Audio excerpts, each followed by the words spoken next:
रीवा के सिरमौर विधानसभा क्षेत्र में गौवंश को लेकर व्याप्त समस्याओं के विरोध में आज सिरमौर तहसील कार्यालय के सामने छात्र संगठन एनएसयूआई ने विरोध प्रदर्शन किया है। जिंदाबाद जिंदाबाद जिंदाबाद, छात्र एकता जिंदाबाद जिंदाबाद जिंदाबाद, एनएसयूआई जिंदाबाद जिंदाबाद जिंदाबाद, छात्र एकता जिंदाबाद जिंदाबाद जिंदाबाद।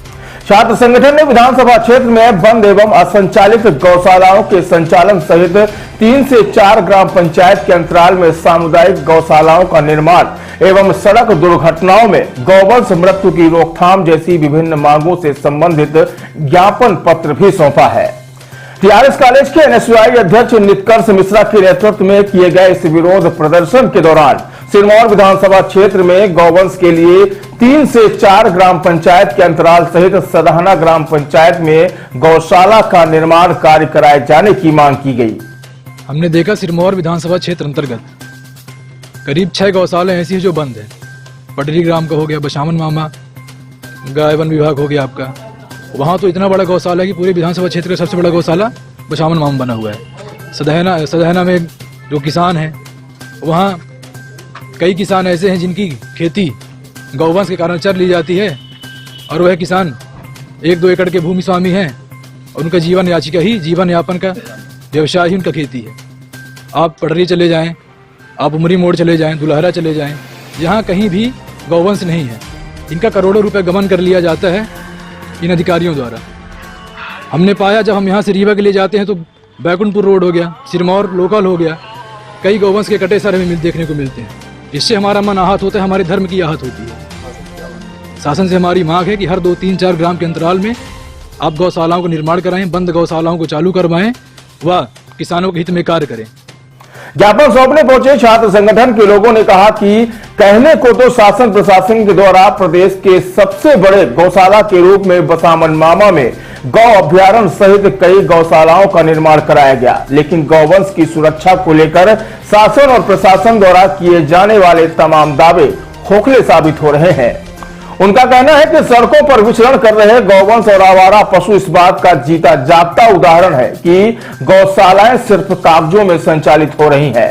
उन्होंने कहा कि एक ओर जहां आवारा पशु और गौवंश सड़क दुर्घटनाओं में अपनी जान गंवा रहे हैं, तो वहीं आवारा पशुओं से किसानों के खेत भी बर्बाद हो रहे हैं। एनएसयूआई द्वारा क्षेत्र में व्याप्त प्रमुख समस्याओं को लेकर न सिर्फ ज्ञापन पत्र सौंपा गया, बल्कि मांगे पूरी न होने पर बड़े आंदोलन की भी चेतावनी दी गई है। जी एनएसयूआई विंग के अध्यक्ष टीआरएस कॉलेज के तो आज ये ज्ञापन सौंप रहे थे। जो मुद्दा इन्होंने उठाया है, निश्चित रूप से जिस तरह से आप देखेंगे, आप खास तौर पर मैं रीवा जिले की बात करता हूं और विंध्य इलाके में, खास तौर पर प्रदेश में, मध्य प्रदेश में जिस तरह से आवारा गौवंश और गौ माता जिस तरह से दुर्दशा हो रही है, ये किसी से छिपी नहीं है। जिस तरह से भले ही मध्य प्रदेश सरकार गौशाला निर्माण करा करके 40 लाख रुपए में एक गौशाला का निर्माण कराया जाता है, वो गौशालाएं माननीय विधायक और सांसदों के सिर्फ लोकार्पण फीता काटने तक काम आती है। उसके बाद ना तो इसको अधिकारी कभी चेक करने जाते हैं। हमारे कहने का मतलब यह है कि रेवेन्यू के अधिकारी जो स्थानीय स्तर पर जहां गौशालाएं बनी हुई हैं, कम से कम वहां रेवेन्यू के और संबंधित जनपद सीओ का निरीक्षण करे तो निश्चित रूप से जो गौवंश के नाम पर राशि निकाली जा रही है, जो आंकड़े दर्शाए जा रहे हैं, वो आंकड़े झूठे साबित होंगे।